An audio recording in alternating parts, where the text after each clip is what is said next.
So are there owners of, I guess, Paris Saint-Germain and owners of, I guess, in Germany feeling the pressure, or already said, yeah, but let's see how that trial balloon goes. You take the first step, and then there's 5 other spots of qualifiers. Where do they think that's coming from? From whatever's left of the embers of all the leagues that they're lopping the best teams off of? Like, seriously, like they think they're going to have a relationship with them? Is that the sense? It's going to be the New York Cosmos. We'll put them down for one. I'm not sure. Giorgio Chinaglia? Is that what you're saying? Shep Messing? We're going to see him in the net? I mean, my gosh.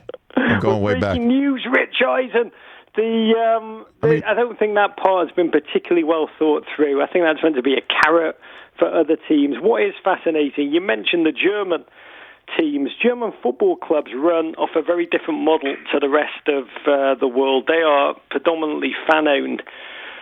And so the big teams there, Bayern and Dortmund, who were both invited to join, have both put out statements saying that they will refrain, and in fact it's everything the European Super League that they don't believe in. And that's the battle right now. It is for the hearts and minds of what football is truly about. And I have to believe your Cronkies and your Glazers, they've shown with Arsenal, they've shown with Manchester United, they genuinely could not care less for what the fan base think and feel.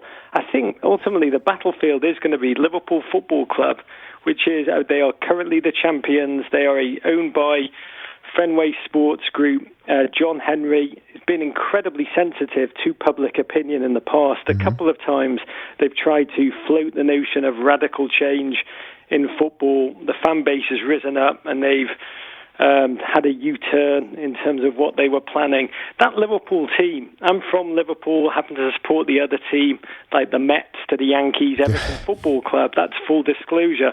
But Liverpool, it's a singular team. Liverpool is a passionate town. It's a working class town. That football team has been a totem of the city for decades. It's represented it out there in Europe. The gentleman who really founded the club, Bill Shankly, a Scottish trade unionist, he talked with great passion about how Liverpool was always going to be a working man's club. You walk through the Shankly gates when you walk to a match at Anfield.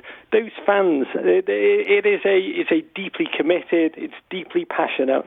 And just watching the backlash that's been instant towards the Boston Red Sox owners of Liverpool, that's the team to watch. If they stand up and just force this through and lose that fan base, it's an incredibly delicate dance that they're trying to do right now. And I believe that one ultimately will determine the fate of the future of European football. Hey, you watched all the way to the end. Thanks for that. Watch more right here.